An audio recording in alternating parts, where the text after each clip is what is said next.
بعض اوقات جب یہ تکبر کی بات ہوتی ہے نا تو دلوں میں خیال ہی آتا ہے یہ پیسے والے تکبر کرتے ہیں، ہم تو غریب لوگ ہیں، ہم کہاں تکبر کرتے ہیں۔ یہ بھی بڑی غلط فہمی ہے۔ تکبر کے علماء نے 8 ریزن لکھے ہیں۔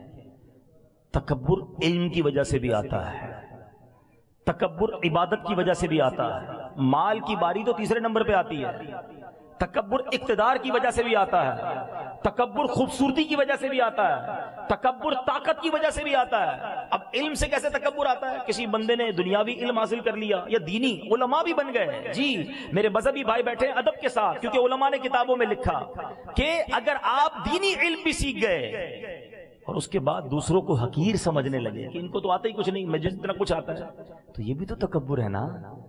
علم اس لیے نہ سیکھو کہ لوگوں کو حقیر جاننے لگ جاؤ، اس لیے سیکھو کہ لوگوں کو بلا کر علم دین سکھائیں گے۔ علم بھی تکبر لاتا ہے۔ عبادت تکبر کیسے لاتی ہے؟ کوئی بندہ 5 ٹائم کا نمازی بن جائے، قرآن پڑھنے لگ جائے، پھر کہ دیکھو لوگ تو کچھ بھی نہیں کرتے، یہ تو جمعے کی نماز نہیں پڑھتا، میں تہجد بھی پڑھتا ہوں۔ تو یہی تو تکبر ہے کہ آپ نماز پڑھ کے دوسروں کو حقیر سمجھنے لگے۔ کیا پتہ اس کی کون سی نیکی اللہ کو پسند آ جائے، کسی کو حقیر نہیں سمجھنا ہے۔ ایک بار سفیان ثوری رحمۃ اللہ تعالی علیہ اپنے بیٹے کے ساتھ ایک سفر پر جا رہے تھے، ایک سرائے خانے پر رکے، دونوں باپ بیٹے سو گئے، پورا قافلہ بھی تھا، سب سو گئے۔ تہجد میں باپ بیٹے اٹھے اور نماز تہجد ادا کی۔ بات بڑی کمال کی ہے، تہجد پڑھنے کے بعد بیٹا کہتا ہے ابا جان یہ کیسے لوگ ہیں، سارے سوئے ہوئے، کوئی نہیں اٹھا تہجد کے لیے۔ والد صاحب نے جو بیٹے کو جملہ کہا نا، اللہ کرے دل میں اتر جائے، کہتے بیٹا تو بھی سویا رہتا تو بہتر ہی تھا۔ آئی سمجھ میں بات؟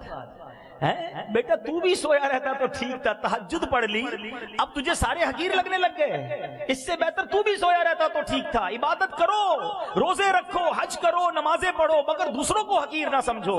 مجھے کیا معلوم میری ساری عبادتیں کہیں منہ پہ نہ مار دی جائیں۔ ڈرتے رہو اللہ جو کیا قبول کر لے۔